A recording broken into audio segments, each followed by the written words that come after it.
acceptance, encountering God's love for him. Listen, the work God wants to do in your family, it always begins in you. Jacob, yeah, your family's a mess. I want to rebuild this, but it starts with the right foundation.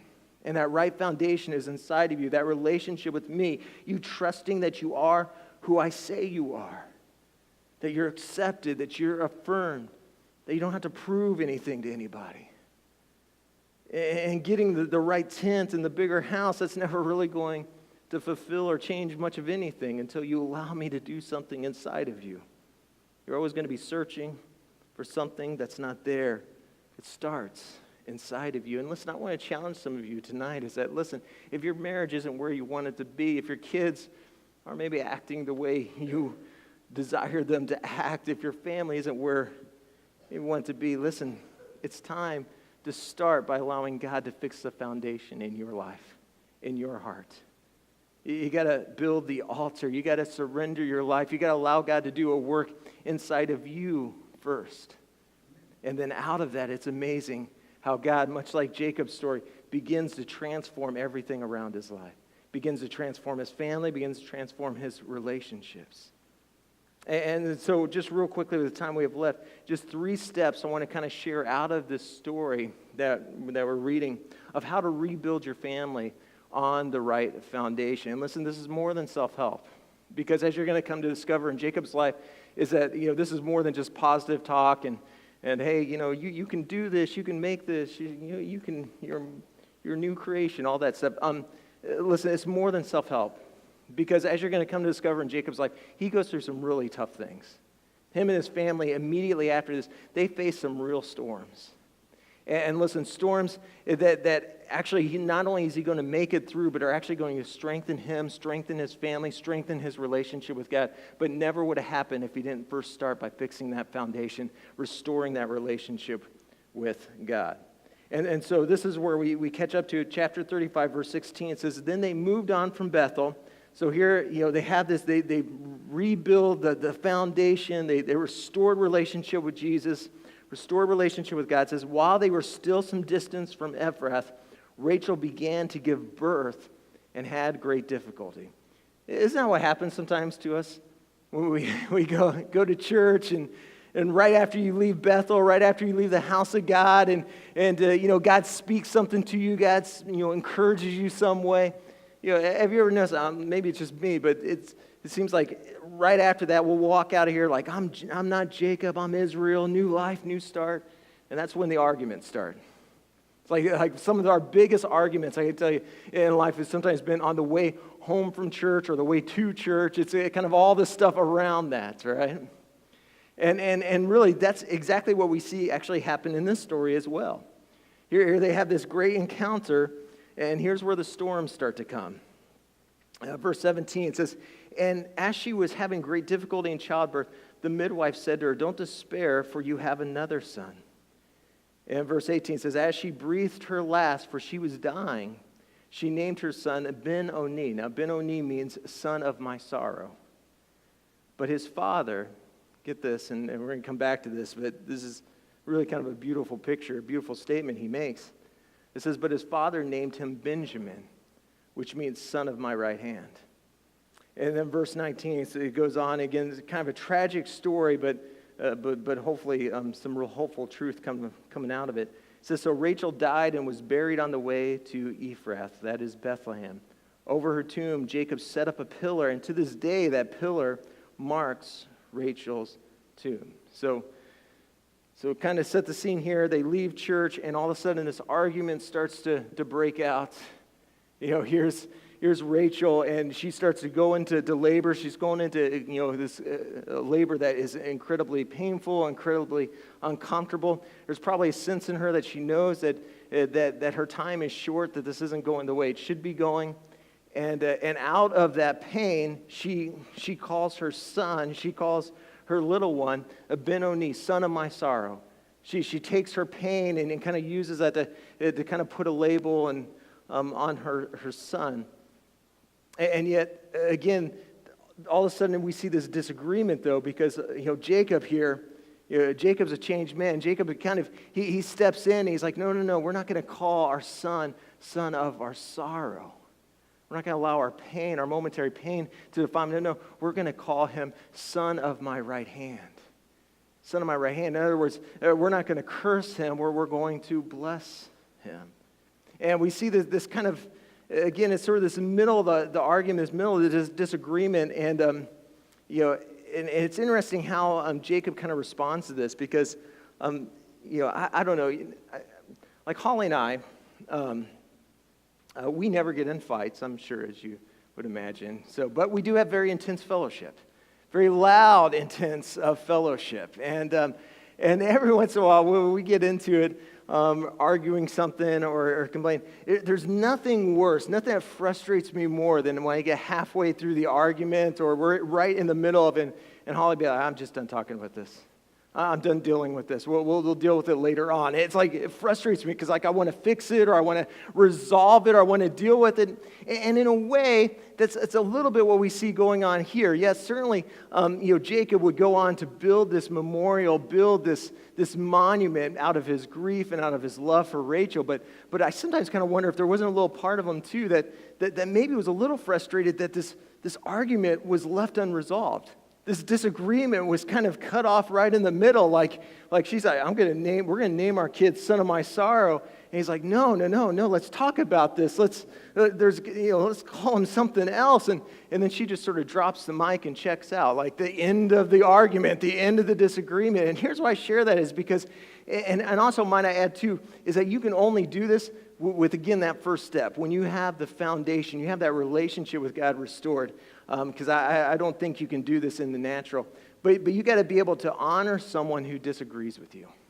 See, if the story reminds us of anything, you got to be able to honor someone who disagrees with you. He builds a monument right in the middle of this disagreement.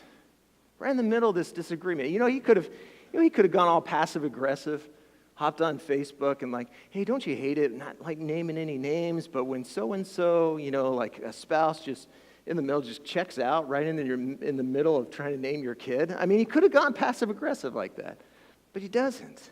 Again, he builds this memorial. He builds this altar to honor her, to respect her, to value her, to show how much he loved her and cared for her.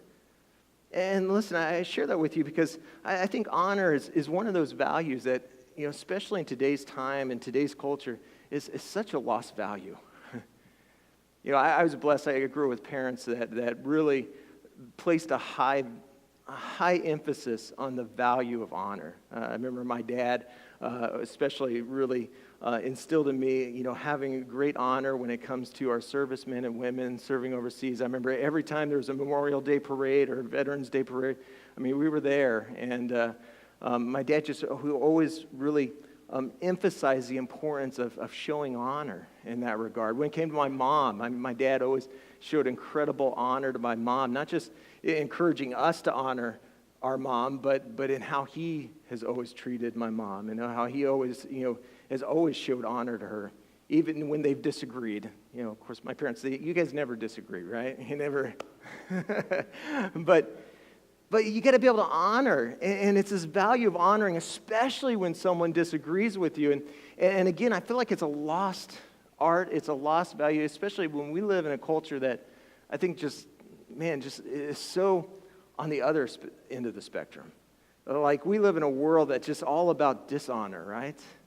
It's like we especially if there's a disagreement, we feel like sarcasm is a spiritual gift. It's just a spirit of meanness in our culture, right?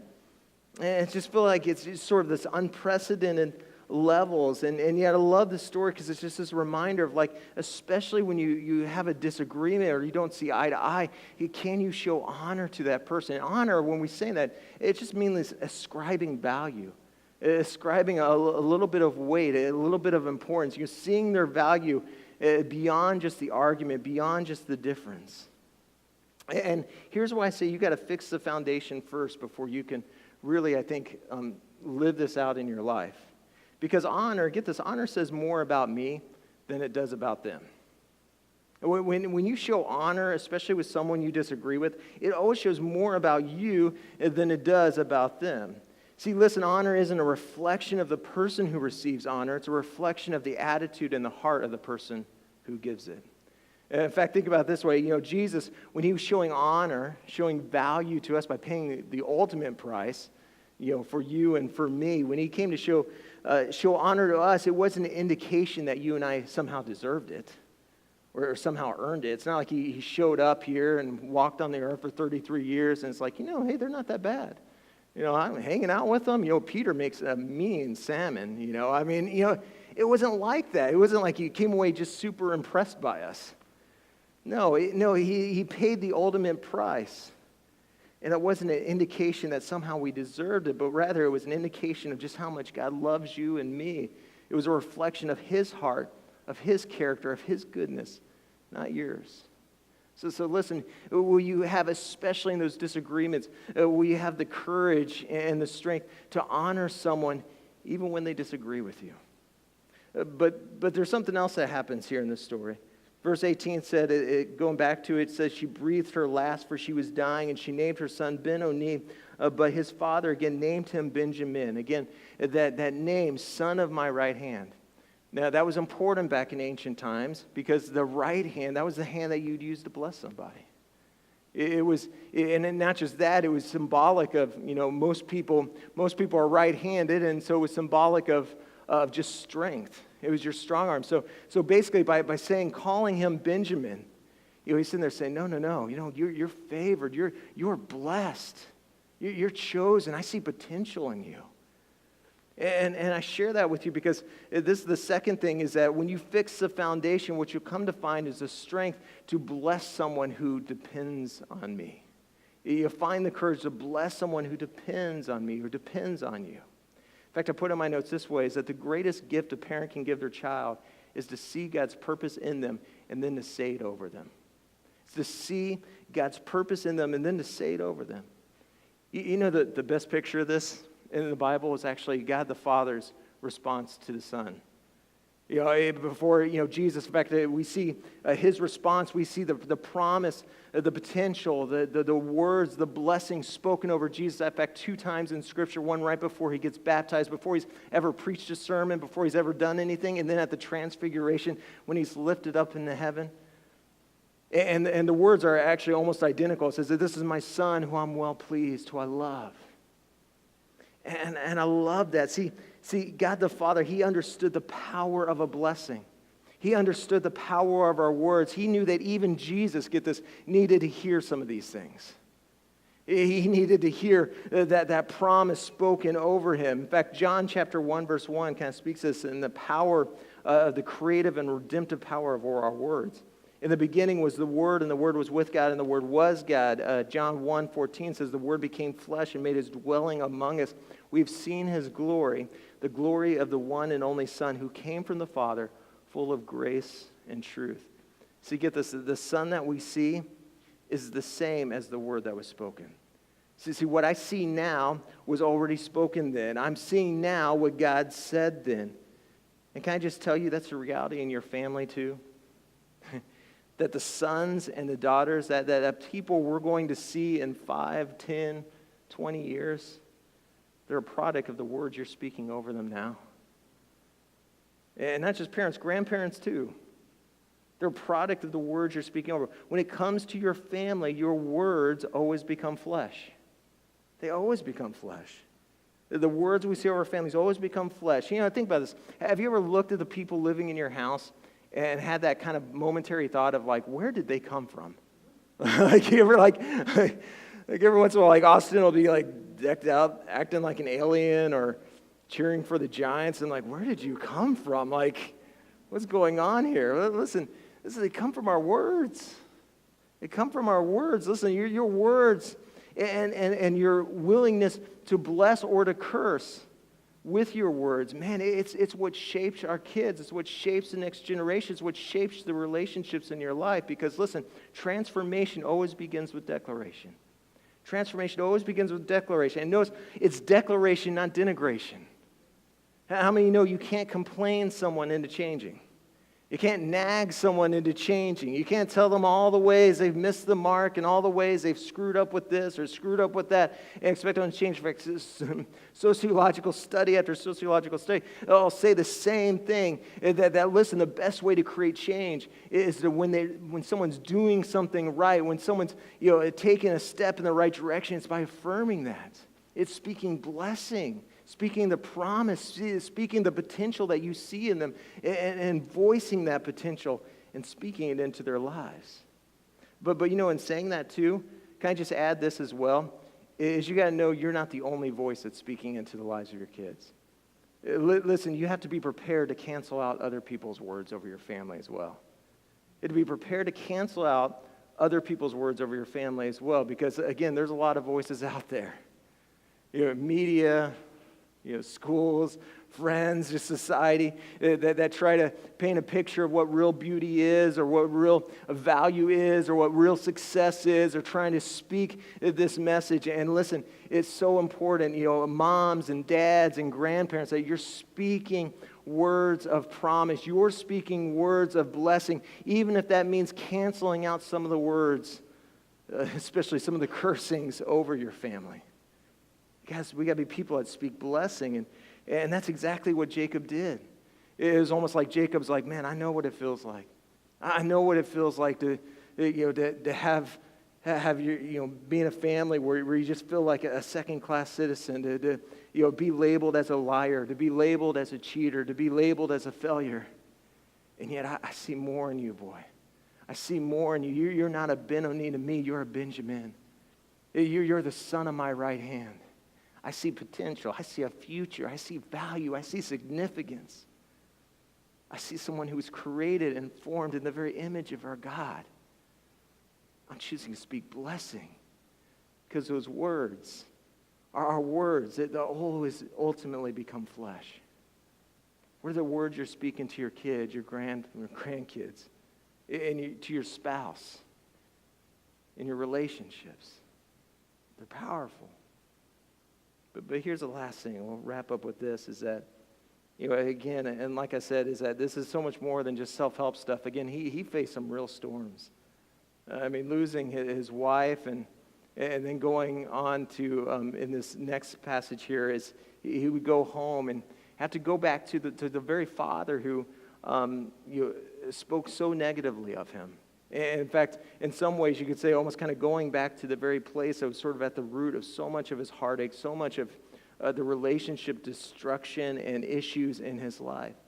And we see it here in verse 27. Jacob came home to his father Isaac in Mamre.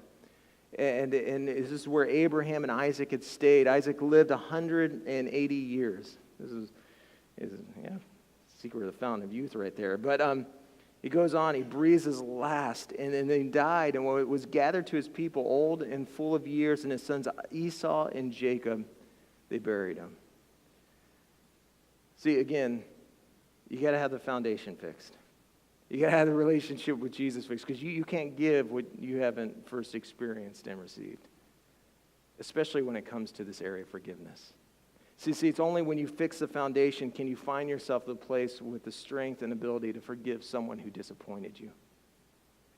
To forgive someone who disappointed you. See, I've got to honor somebody who disagrees with me. I've got to bless somebody who depends on me. I've also got to be able to forgive someone who disappointed me. And certainly for Jacob, that was more than a few justifications and reasons of being able to say why his father disappointed him. Always being seen as the lesser son, always being called a loser, a liar, a failure. I went to a conference years ago, and there was a pastor by the name of Chris Hodges I was speaking, and he shares a story that just always kind of stuck with me. He had a ministry in the prisons down there around Alabama, around Birmingham, and he shares a story of how it came around Mother's Day, and so he kind of came up with the idea, like, what I think we're going to do is we're going to get a whole bunch of Mother's Day cards and give it to the prisoners, allow them to fill these cards out and send them. We'll cover all the postage costs, and they can send it back home to their moms. And so they take a caseload. They get a whole bunch of these Mother's Day cards donated, take a case full to the prison.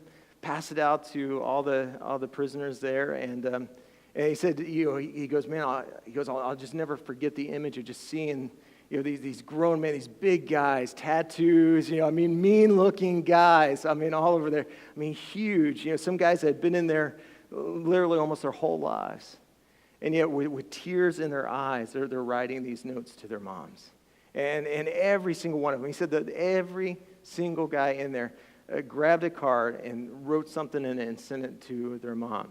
And so they're like, man, this is great. He's like, this was a success. And so then it rolls around to Father's Day. He's like, well, we said success with Mother's Day. Why don't we try for Father's Day?